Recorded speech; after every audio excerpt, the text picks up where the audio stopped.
You never know what could happen. You could make your own spec commercial, you do a crazy edit with it, and all of a sudden, you just got a job from it.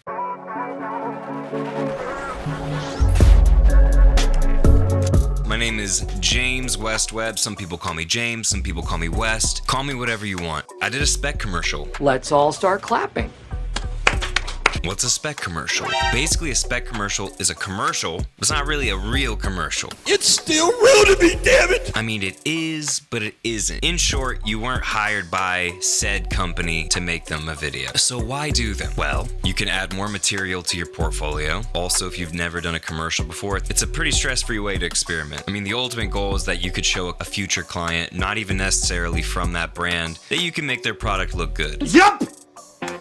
In regards to this video, I made a Valentino Cologne commercial with my friend B. Watts. He's an actor, he's a director, he's a producer, he's a fashionable guy. He also cuts my hair, except for this cut, because he was out of town.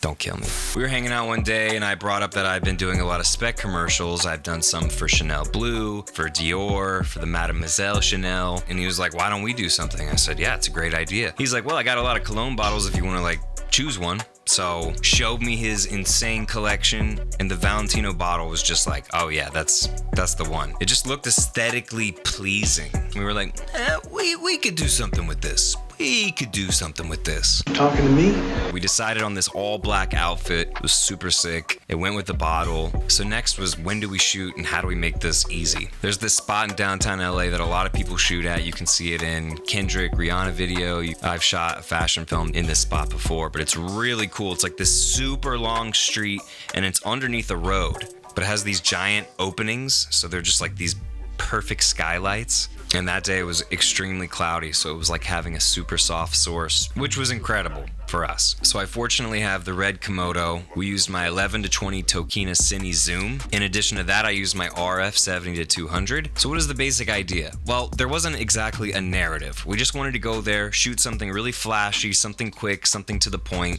not having the stress of a client or the stress of this extreme narrative. Really allowed for us to just freely be able to find shots in the moment, which we did. And Watts is a model, you know, he knows how to use his angles and he knew how to utilize the clone. So a lot of moments I would see him do something and then reposition him so that maybe he was under the skylight, so we were getting better lighting on him. And as I was looking at the footage, I start thinking about the sound design, because that's another thing that I really like to do. I don't know where this thought came from, but I just imagined this steam sound effect or some sort of industrial sound for this sound design. And while I was doing that, I discovered this sound in the Motion Pulse pack. It was an air blast by ANDREW KRAMER. Andrew Kramer here, videocopilot.net. He was the guy. He released this ultra high quality sound pack that has hundreds of sounds that I still use today. So let's dive into Davinci, look at the sounds, look how he sound designed it, play the music, which is a huge factor, and just kind of see what the project's like with and without the sounds. All right, let's just jump into Davinci here. A lot of sounds. Let's listen to this with just the sound design.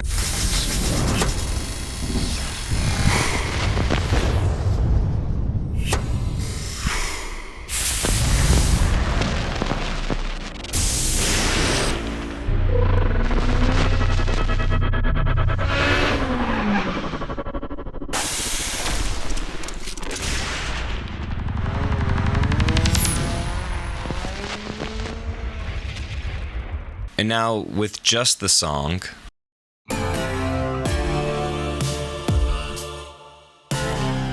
can like hear the sound effects.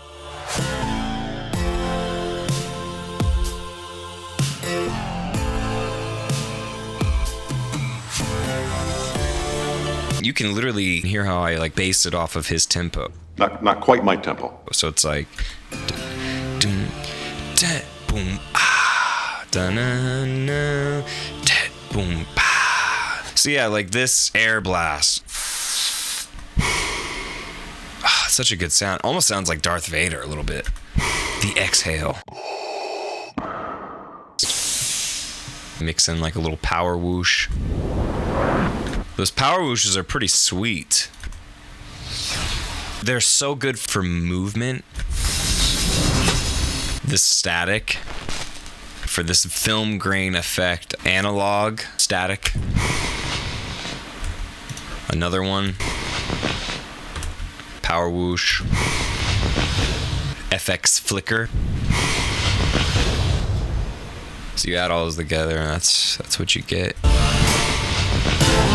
A lot of these are from the Motion Pulse pack. A lot of these are from Splice. Splice is a music program, but there's a lot of sound effects on there that are really high quality, and that's kind of been a thing I've been doing lately. The Motion Pulse Black Box 24-bit. I'm going in here. I'm just listening. Power whooshes, here they are. The Doppler. I'm using that, and then I'm going into Splice, and I'm doing the same thing. Hi, let's see the car.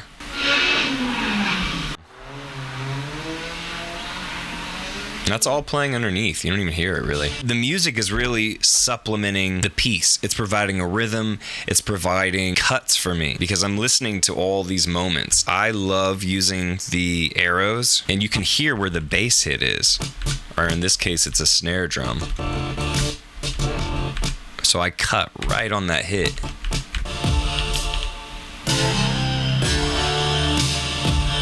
Thinking of this whole edit musically. Added a lightning strike here. This Doppler effect is really cool. Yeah, sound designing is a whole art in itself. All these files are coming in much louder than this. Like, what is this? This is down almost 10 decibels, was there. All of these I've brought down, minus 12, minus 17. That's a big thing. Ideally, I would have sent this to a mixer, someone that would have mixed the song and all these effects in, but like I said, this is for free, so I'm just kind of doing it. They would have mixed it, which means the audio wouldn't be peaking. The first edit, all of these were 100%, and it was so loud, it was so distorted, you couldn't even like differentiate between all the files. I love the directing duo Brother, BRTHR, as well as Anton Tammy. Huge references for this video. They do a lot of film grain, they do a lot of film transitions, they do a lot of mixed media.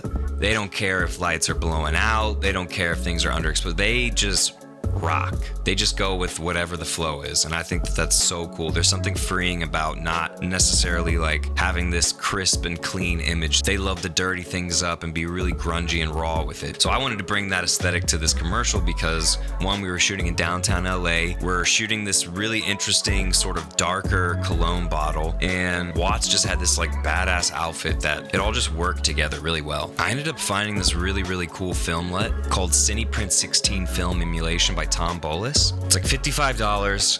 Downloaded it off his website, threw it in Davinci, and was just like, whoa, this is crazy. Because there's so many options. And I really feel like you get an incredible film emulation. I kind of just went crazy tweaking everything until I got the look that I wanted, but let's dive back into Davinci and kind of go through this look. So yeah, this is that CinePrint. When you get it, you bring it over here, you do apply grade, and it'll do that. That's pretty cool. But then I went in and changed a bunch of things. I changed the exposure. Then I found that you could go and show compound node. There's all kinds of things you can turn on and off. So I was definitely messing around with that a lot. Let's just look at a shot. We have a lot of things going on here. We got the film grain, the bars. I have this camera jam.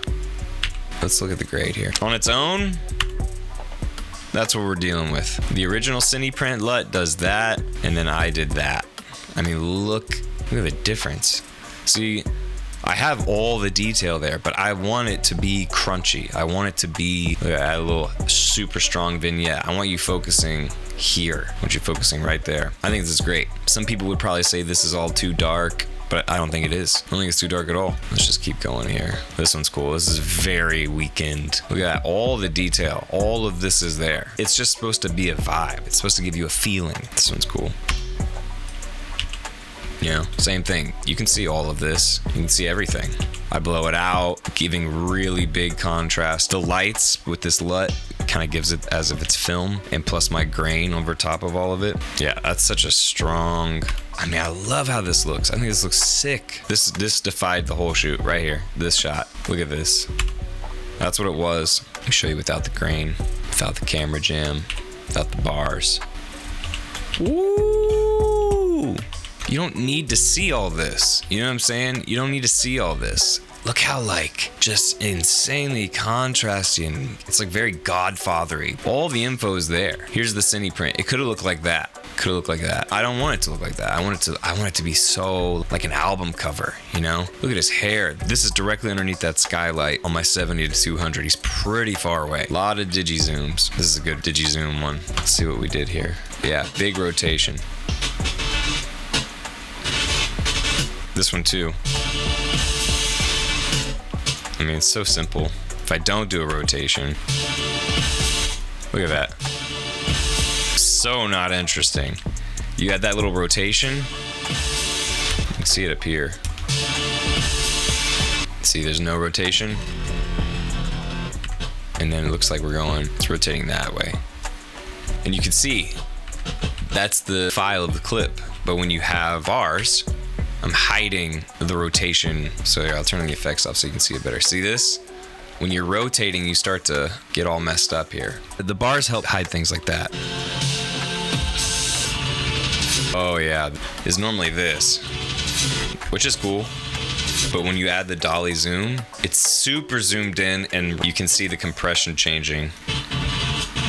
And that's all that is just a zoom. Because I'm moving forward, I'm zoomed in a lot, and then I'm zooming out as the camera's flying forward on my drone. All right, so that was the color. Let's briefly talk about the music. Mr. Mustache, Dominic, is an incredible scoring machine. I can score things and I like to score things, but with this product, I was sort of just like, it makes sense for me not to put my hands into every single thing.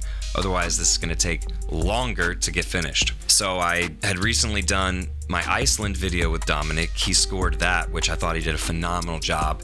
And I said, hey, I got another video. Maybe you might have a song already that's like perfect for this commercial. And he sent me his SoundCloud, which has thousands of songs that are insane. And I chose one of them. When a song inspires you to want to edit, that's when you know, like, this is the track that I need to use. I relied heavily off of his pacing. It allowed me to find those in-between moments with the sound design, and it allowed me to find all the cuts that I needed. I'm a big proponent for spec commercials. I think that they really can show off an artist's aesthetic. You know, if you've never made a commercial before, you can find a product in your home, you can just use it, make your own thing, do with what you have. I worked for a film company after I graduated film school, and they had the Phantom camera, the ultra high speed one, which I'll do another video on soon. There was a sealed subwoofer there, poured water in it, put my Chanel blue cologne in there, found a song with heavy bass, and then just literally filmed for like an hour of this cologne just like bouncing up and down and made a whole edit off of it. I still use that stuff today, and that was a spec commercial.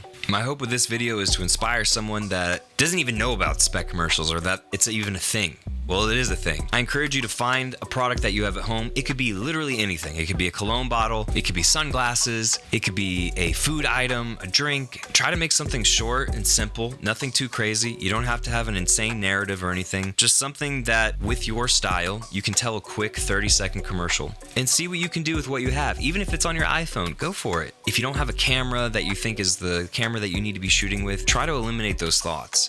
Be creative with what you have, because that's where some of the best art can come from. Buckle up, baby. Are you kidding me? I hope you enjoyed watching this video. Give me a like and subscribe and a comment. Share this with somebody. Share this with a up-and-coming filmmaker. You never know what could happen. You could make your own spec commercial on your phone. You do a crazy edit with it, and all of a sudden, you got recognition. And maybe you just got a job from it. Maybe it was a stepping stone for you for another project that's going to happen. Just don't stand in your own way.